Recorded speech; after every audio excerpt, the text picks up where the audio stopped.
Hello everyone, आज हम BSc part first की यूनिट 4 स्टार्ट करते हैं।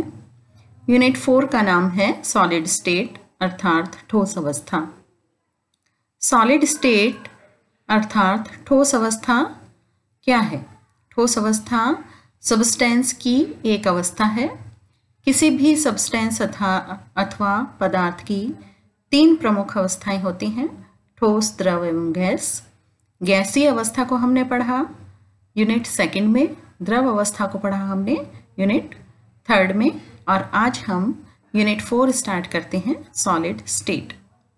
स्टूडेंट्स, हमें पता है कि जो सॉलिड स्टेट होती है, सॉलिड स्टेट क्या है? सॉलिड स्टेट अपनी कठोरता अर्थात रिजिडिटी से पहचानी जाती है और इनकम्प्रेसिबिलिटी अर्थात असंपीड्यता से पहचानी जाती है। असंपीड्यता का क्या मीनिंग है कि सॉलिड्स को हम दबा नहीं सकते, यानी दे आर इनकम्प्रेसिबल। इनको हम दबा नहीं सकते हैं, इनको दबाया नहीं जा सकता है। इनकी रिजिडिटी होती है अर्थात इनमें दृढ़ता होती है। इनके मध्य जो इंटरमॉलिक्यूलर अट्रैक्शन फोर्सेस होते हैं अर्थात अंतराण्विक बल जो कि अणुओं के मध्य उपस्थित होते हैं, वो बहुत अधिक स्ट्रांग होते हैं, अत्यंत प्रबल होते हैं।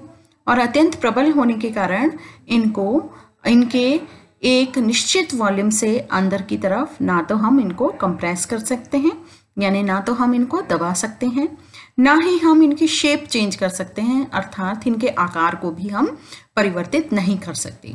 और इनका साइज भी, शेप एवं साइज यानी इनकी आकार एवं जो आकृति है, इनको हम परिवर्तित नहीं कर सकते हैं।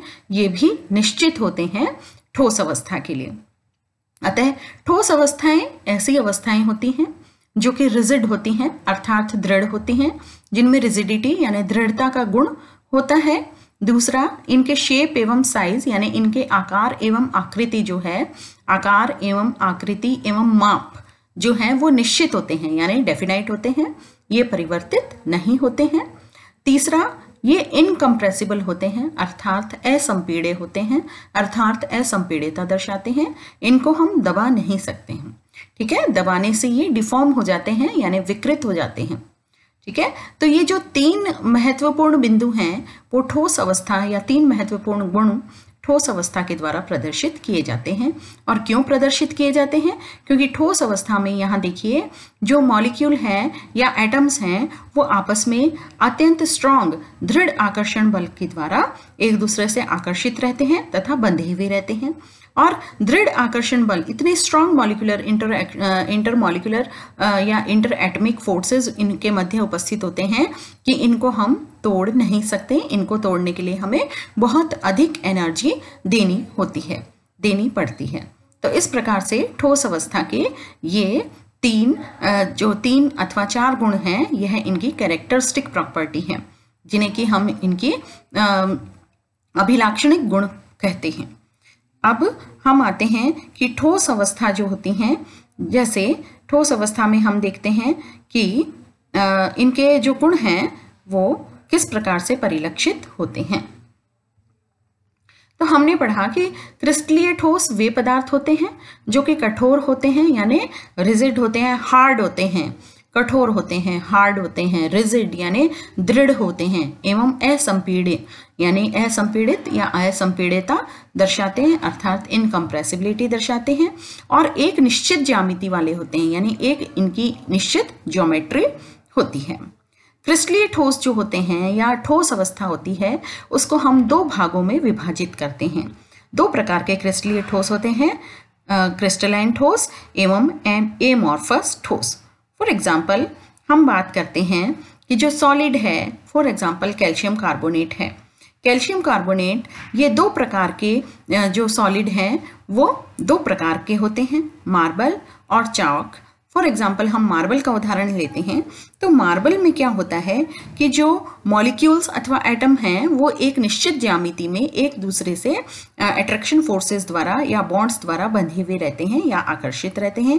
इनकी एक निश्चित ज्यामिति होती है, निश्चित संरचना होती है और इनमें लॉन्ग रेंज ऑर्डर पाया जाता है अर्थात इनके अणुओं में एक अणु से अगर अत्यधिक दूरी तक मापें तो इनमें बहुत अच्छे प्रकार का एक अच्छे से निश्चित क्रम एवं विन्यास इनमें पाया जाता है।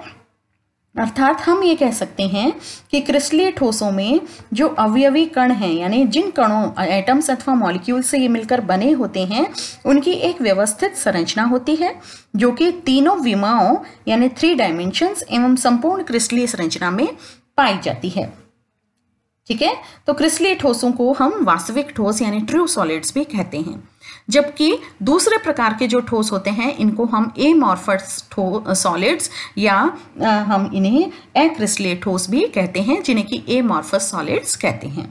एमॉर्फस सॉलिड्स ऐसे ठोस पदार्थ होते हैं जैसे कि कांच, ग्लास, प्लास्टिक, रबड़, रेजिन्स, रॉल इत्यादि जो होते हैं, ये रिजिड तो होते हैं और असंपीड्य यानी इनकम्प्रेसिबल भी होते हैं, परंतु इनमें कोई निश्चित ज्यामितीय रूप, निश्चित ज्योमेट्रिकल फॉर्म नहीं पाया जाता है। यानी एटम्स के मध्य जो ऑर्डर है वो शॉर्ट रेंज ऑर्डर ही पाया जाता है, यानी जो एटम्स हैं वो एक दूसरे से आकर्षण बल द्वारा तो बंधे हुए रहते हैं, परंतु इतना स्ट्रॉन्ग अट्रैक्शन फोर्सेज इनमें नहीं रहता है कि एक निश्चित ज्यामिति को प्रदर्शित करे।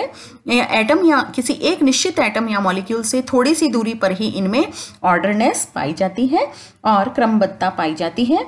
अतः इनमें कण उसी प्रकार अव्यवस्थित होते हैं जिस प्रकार की द्रवों में पाए जाते हैं। तो इनमें इन ठोसों में जो अवयवी कण हैं अर्थात अणु अथवा परमाणु, इनकी कोई निश्चित व्यवस्थित संरचना नहीं होती है। अतः इन ठोसों को हम सुपर कूल्ड लिक्विड भी मानते हैं, अर्थात अधिक श्यानता वाले लिक्विड भी मानते हैं। अतः इन्हें हम ट्रू सॉलिड्स नहीं कह सकते हैं, इन्हें वास्तविक सॉलिड हम नहीं कह सकते हैं। फॉर एग्जाम्पल एक मार्बल का हम उदाहरण लें तो मार्बल जो स्टोन है वो एक क्रिस्टलाइन सॉलिड के रूप में हम इसको प्रदर्शित कर सकते हैं। इसकी जो प्रॉपर्टीज होती हैं वो क्रिस्टलाइन सॉलिड्स के समान होती हैं। यह हार्ड होता है और इसमें एक निश्चित ज्यामितीय पैटर्न होता है और कणों के मध्य एक निश्चित संरचना, व्यवस्थित संरचना होती है। लॉन्ग रेंज ऑर्डर पाया जाता है कणों के मध्य। जबकि हम चॉक का टुकड़ा देखें जो कि सॉफ्ट होते हैं, इतने ज्यादा हार्ड नहीं होते हैं, इनको हम एमॉर्फस सॉलिड अर्थात अक्रिस्टलीय ठोस कहते हैं। और इनके अणुओं के मध्य कोई बहुत ज़्यादा निश्चित ऑर्डर नहीं पाया जाता है, यानी शॉर्ट ऑर्डर्स इनमें पाए जाते हैं। और शॉर्ट ऑर्डर का मतलब ये होता है कि किसी एक अणु अथवा परमाणु से कुछ निश्चित बहुत कम दूरी तक ही एक निश्चित अरेंजमेंट पाया जाता है, बाकी डिसऑर्डर ज़्यादा पाया जाता है और ऑर्डर कम पाया जाता है। अर्थात इसके जो पार्टिकल्स हैं इनमें कोई निश्चित व्यवस्थित संरचना नहीं होती है। ठीक है, एमॉर्फस सॉलिड में।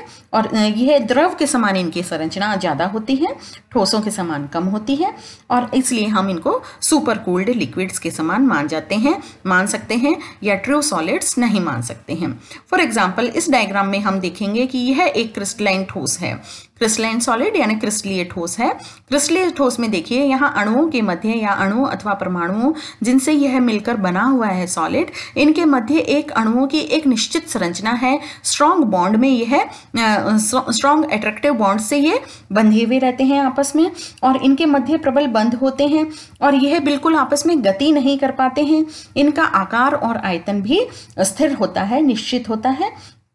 और फॉर एग्जाम्पल जैसे कि पोटेशियम क्लोराइड का क्रिस्टल हम देख लें, सोडियम क्लोराइड को देख लें, सोडियम सल्फेट, शुगर का क्रिस्टल या सल्फर का क्रिस्टल, इन सभी में असंपीड्यता यानी इनकम्प्रेसिबिलिटी पाई जाती है, दृढ़ता यानी रिजिडता पाई जाती है, रिजिडिटी पाई जाती है, कठोरता हार्डनेस होती है, और इनका एक निश्चित ज्यामितीय पैटर्न होता है, एक निश्चित ज्योमेट्रिकल फॉर्म होती हैं इनकी। और एक्सरे विवर्तन विधियों द्वारा भी हमने ये ज्ञात किया है कि क्रिस्टलीय ठोसों में जो अवयवी कण यानी जो ये पार्टिकल्स बने हुए हैं ब्लू और पर्पल कलर के, इनकी एक निश्चित ज्यामितीय और एक ऑर्डर्ड स्ट्रक्चर यानी व्यवस्थित संरचना होती है, जो कि तीनों डायमेंशंस यानी तीनों विमाओं में और संपूर्ण क्रिस्टलीय संरचना में ऐसी संरचना पाई जाती है। जबकि दूसरे प्रकार के जो सॉलिड्स होते हैं उनको हम एमॉर्फस सॉलिड्स कहते हैं। और एमॉर्फस सॉलिड यानी अक्रिस्टलीय ठोस, जो कि क्रिस्टलीय ठोसों की तुलना में कम रिजिड होते हैं, यानी कम रिजिड का मतलब क्या कहेंगे? रिजिड का मतलब हम कहेंगे दृढ़ता, कम दृढ़ होते हैं और कम इनमें जो हार्डनेस पाई जाती हैं ये थोड़े से सॉफ्ट होते हैं, इतने हार्ड नहीं होते हैं। फॉर एग्जांपल जैसे कांच, प्लास्टिक, रबड़, रॉल, रेजिन, इनमें कोई निश्चित ज्यामितीय रूप नहीं पाया जाता है और इस प्रकार इनको हम सुपर कूल्ड लिक्विड के समान मानते हैं। अतः हम इनको ट्रू सॉलिड्स नहीं कहते, हम इनको ट्रू सॉलिड नहीं कहते हैं, जबकि क्रिस्टलाइन सॉलिड्स को हम ट्रू सॉलिड्स कहते हैं। तो इस प्रकार से इसको हम इस तरह से भी समझ सकते हैं कि देखो यहाँ जो है यह मॉलिक्यूल्स का एक निश्चित अरेंजमेंट है क्रिस्टलाइन सॉलिड्स में, यानी ये यूनिफॉर्मली अरेंज्ड हैं, एक समान रूप से ये आपस में अरेंजमेंट को प्रदर्शित करते हैं। जबकि एमॉर्फस सॉलिड्स जो है यहाँ देखिए एक निश्चित ज्योमेट्रिक पैटर्न है क्रिस्टलीय सॉलिड्स में यानी क्रिस्टलाइन सॉलिड्स में, और जबकि एमॉर्फस सॉलिड्स में देखिए ये रैंडमली अरेंज्ड हैं, यानी इनमें ऑर्डर जो होता है, व्यवस्था जो होती है कणों की अथवा अणुओं की अथवा परमाणुओं की, यह बहुत अच्छी निश्चित व्यवस्था में नहीं पाए जाते हैं, व्यवस्थित संरचना नहीं होती हैं, अव्यवस्थित होते हैं।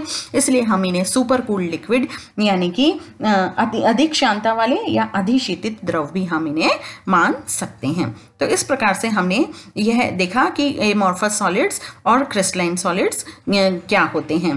तो हमने यह देखा कि जो सॉलिड्स होते हैं वो दो प्रकार के होते हैं, क्रिस्टलीय और अक्रिस्टलीय सॉलिड्स। क्रिस्टलीय सॉलिड्स को हम क्रिस्टलाइन सॉलिड्स कहते हैं और एमॉर्फस सॉलिड्स को हम अक्रिस्टलीय ठोस कहते हैं।